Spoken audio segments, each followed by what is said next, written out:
Welcome to today's Explainer.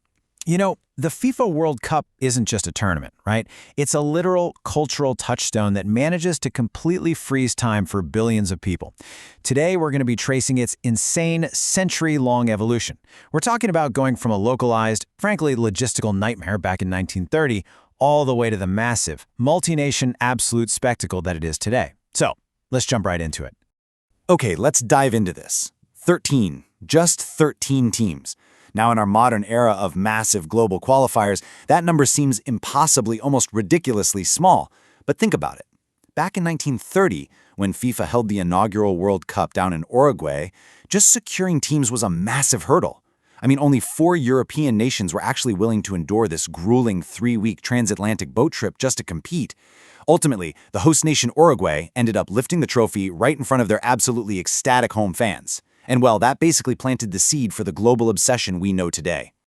Now, the architect behind those incredibly humble beginnings was Jules Rimet. His vision? He wanted a global football competition that would literally unite nations through sport. And you've got to remember, this was a wildly ambitious dream in an era before commercial air travel was even a thing. But Rimet, he saw football's potential to cross borders and bridge cultural divides way before the infrastructure even existed to actually support it. The physical manifestation of that crazy dream was the famous golden Jules Rimet trophy.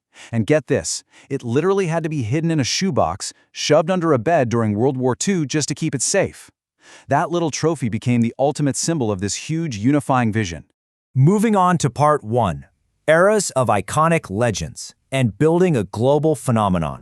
Now, what's really interesting about this slide is how this explosive growth was driven by a continuous lineage of generational talent, basically passing the torch down through the decades. Pelé didn't just win trophies, you know?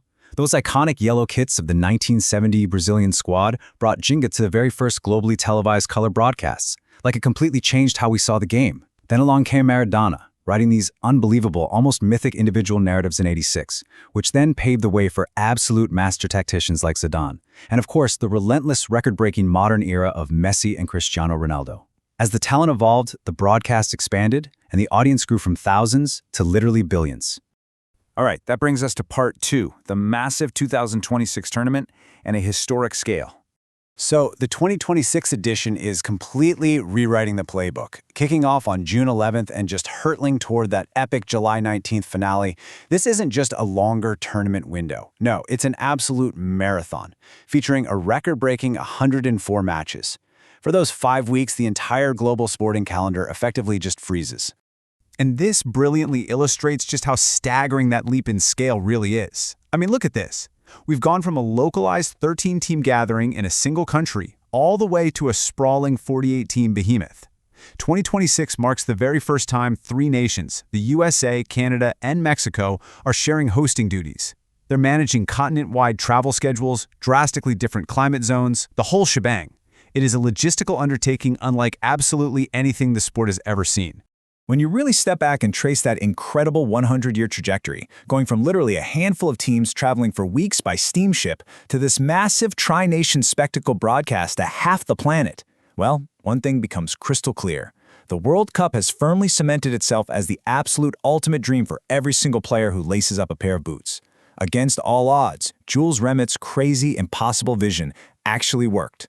So as we look ahead to the absolute chaos and the inevitable glory of this unprecedented 48-team format, the biggest question of all remains: who actually has the depth, the raw talent, and the sheer endurance to lift the trophy in 2026?